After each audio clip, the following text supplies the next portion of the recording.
과학기술과 미래사회 보도록 하겠습니다. 이제 과학의 유용성과 필요성이라고 나와 있는데요. 이건 뭐예요? 이제 과학기술 왜 필요합니까? 아무래도 우리가 가지고 있는 그런 이제 여러 가지 문제들을 해결하고 또 인간의 생활을 개선하고 이런데 이제 우리가 과학기술을 활용할 수 있다는 얘기잖아요. 그죠? 그래서 이제 과학의 유용성 필요성 관련해서 이제 좋은 말만 선택하면 됩니다. 좋은 말만. 그래서 물론 이제 뭐 과학의 그런 이제 뭐 한계점도 있긴 하지만 그래서 이제 우리가 이제 과학이라는 것도 특히나 이제 과학 과목이잖아요. 그러니까 좀 이런 거 나왔을 때는 좀 긍정적인 내용들을 많이 좀 좋은 내용들 위주로 하면 되는 거고요. 이제 한계는 우리가 이제 나중에 잘 보시면 되겠죠. 그죠? 자, 그래서 이제 감염병 진단 기술이 있습니다. 감염병 진단 기술이 있는데 이제 이게 이제 왜 이제 또 이렇게 교과서 이렇게 자세히 나왔을까 생각해 봤는데 이제 뭐 몇 년 전에 이제 코로나가 있었잖아요. 그죠? 이제 그걸로 이제 우리가 이제 그런 코로나 검사 이런 거 많이 했었잖아요. 많이 이제 그 언론이나 이런 데서 아니면 일반적인 사람들 사이에서도 이런 감염병 진단 기술 같은 것들이 이제 많이 알려지게 되면서 이런 내용을 좀 구체적으로 이제 주제에 넣은 것 같아요. 그 항원 검사라는 거는 이제 병원체를 구성하는 그 특정 물질이 있어요. 그런 항원이 있는지 이런 것들을 확인하는 방법이고요. 그리고 이제 항체 검사라는 게 있습니다. 그래서 이제 그 우리 몸에 이제 병원체에 이제 대응하면서 만들어진 그런 특정한 항체가 있는지 이런 것들을 보는 거예요. 그래서 이제 항원이 있는지 검사한다거나 항체가 있는지 검사한다거나 그래서 이제 방식이 좀 다르죠, 그죠? 자, 그럼 이제 그 PCR 검사라고 있는데요. 이거는 뭐냐면은 이제 그런 병원체에 특정 유전 물질이 있을 거 아니에요. 근데 이제 이 양이 좀 적어요.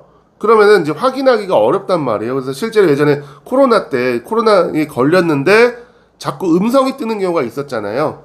이제 그런 것들은 이제 좀 정확히 확인하기 위해서 그 유전 물질 특정 부분들을 이제 증폭을 시키는 거예요. 증폭. 그러면은 없으면 아예 안 나오겠죠. 근데 있으면 어떻게 돼요? 많이 증폭될 거 아니에요. 그쵸? 그러면 이 병에 걸렸구나 이런 거를 알 수 있겠죠. 그쵸? 그래서 이제 PCR 검사. 자, 빅데이터 보도록 하겠습니다. 이제 빅데이터는 이제 대량의 데이터를 수집을 해서 이제 분석을 하고 뭐 의미 있는 정보 같은 것들을 발견하고 그리고 문제 해결이라든가 아니면 예측 같은데 이제 활용하는 그런 기술을 말합니다. 그래서 이제 어디에 활용할 수가 있냐? 자, 뭐 대표적으로 이제 날씨 같은 경우, 뭐 세계적인 날씨 엄청나게 많은 정보들이 있겠죠, 그렇죠? 그러니까 사실 이제 날씨라는 게 우리나라만 국한되는 게 아니잖아요. 뭐 우리나라, 중국이라든가 일본이라든가 여러 영향을 받잖아요, 그렇죠? 뭐 예전에 보면 또 뭐 엘니뇨 뭐 이런 것들도 있고, 그러니까 그런 것들은 이제 그 엄청나게 많은 데이터들이 있는데 이런 것들을 이제 수집하고 분석하고 활용하는 그런 것들을 이제 말합니다. 그래서 이제 뭐 날씨에도 적용될 수 있고 아니면 교통에도 될 수 있고, 그쵸? 아니면 요즘은 의료 같은 것들도 많이 쓸 수 있겠죠. 다양한 사람들이 가지고 있는 그런 병들 같은 것들, 그런 빅데이터 이렇게 만들어서 좀 분석해서 좀 어떤 뭐 통계 자료라든가 이런 것들 이제 활용할 수 있잖아요. 그죠? 자, 사물 인터넷 보도록 하겠습니다. 이거는 이제 뭐냐면은 이제 인터넷을 이용해서 이제 그런 이제 물건들을 이제 조작을 하고 뭐 사용을 하고 이런 걸 말하는 거예요. 그래서 대표적으로 뭐냐면 이제 스마트폰 있잖아요. 스마트폰으로 이제 밖에서 이제 집에 있는 어떤 장치를 미리 켜놓는 거죠. 뭐 일단 뭐 집에 갈 건데 뭐 1시간 정도 걸려요. 근데 집에 들어가면 이제 굉장히 뭐 추워요.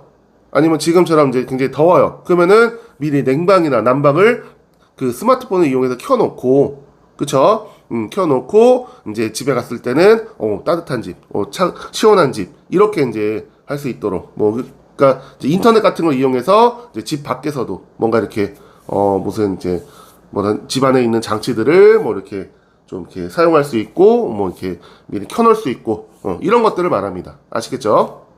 자, 그리고 요즘에는 이제 인공지능도 많이 나오기 때문에 뭐 인공지능은 사실 이제 요즘 워낙 핫하기 때문에 많이 사람들이 알고 있죠, 그죠? 그래서 뭐 인공지능도 한번 좀 잘 보시기 바랍니다. 자, 과학기술의 유용성과 한계를 보도록 하겠습니다. 이제 과학이 발전하면 과학기술이 발전할수록 우리 생활이 좀 편해지죠, 그쵸? 자, 그런데 편해지는 것뿐만 아니라 뭔가 이제 안 좋은 문제들도 생길 수 있다. 그쵸? 그래서 이제 대표적인 게 뭐예요? 이제 환경오염이죠. 그쵸? 우리가 자동차 정말 편리하게 이용하고 있잖아요. 근데 거기서 나오는 배출가스 어떻게 돼요? 매연들, 우리 공기를 오염시키잖아요. 그쵸? 그러니까 이제 과학기술이 이제 굉장히 도움이 많이 되지만 문제가 될 수 있는 그런 이제 문제가 될 수 있는 부분도 있다라는 거. 그런 것들을 우리가 좀 인식을 해야 된다. 뭐 이런 얘기예요. 그죠? 과학의 사회적 쟁점 보도록 하겠습니다. 뭐 이거는 이제 과학이라는 게 이제 딱 그냥 정말로 인간의 그런 편의를 위해서 아니면 과학기술 발전을 위해서 그냥 무조건 그냥 앞으로만 나가야 되냐. 뭐 이건 아니란 얘기죠. 그쵸? 그러니까 이제 뭐 이런 과학기술 발전이 얼마나 안전한지 아니면 이제 환경에 어떤 영향을 미치는지 아니면 윤리적으로 문제가 없는지 이런 것들을 우리가 고려해서 이제 그런 과학의 기술도 발전시켜야 된다. 이런 얘기예요. 뭐 요즘에 대표적으로 많이 나오는 게 이제 동물 실험 같은 경우 있죠. 동물 실험. 그쵸? 예전에는 그냥 동물 실험 자연스럽게 했단 말이에요. 근데 이제 동물에 너무 고통을 주는 거 아니냐. 그렇기 때문에 이런 것들 그래서 이제 한번 좀 생각해 봐야 되겠죠. 예전에 뭐 이런 것도 있어요. 인간복제도 굉장히 논란이 됐었던 적이 있었죠. 그죠? 자, 그리고 요즘에 또 많이 나오는 게 또 뭐예요? 이제 AI를 얼마나 인간 생활에 접목시킬 것인가. 뭐 자율주행 같은 거 있잖아요. 이런 것들 이제 기술은 계속 발전하는데 근데 이제 이거를 정말 믿고 맡길 수 있는가부터 해서 굉장히 많이 사회적인 그런 논의가 이루어지고 있잖아요. 그죠? 그래서 뭐 그럼 사고가 나면 누가 책임질 것이냐 이런 것도 있고 그리고 정말로 AI라는 것한테 모든 걸 맡겨도 되는 건가? 그쵸? 그래서 요즘에는 뭐 의사들도 이제 뭐 AI 로봇이 뭐 수술을 대신할 수 있다 뭐 이런 얘기도 막 나오잖아요. 그죠? 근데 그러면 정말로 그 믿고 맡겨도 되는 건가? 뭐 이런 얘기들 뭐 이제 뭐 찬성도 있고 반대도 있고 뭐 이렇게 많잖아요. 그쵸? 그래서 이제 그런 것들 이제 그런 과학의 사회적 쟁점이 있다라는 거. 그래서 좀 이런 것들 잘 봐두시면 좋을 것 같습니다. 자, 그리고 이제 과학윤리 보도록 하겠습니다. 과학윤리.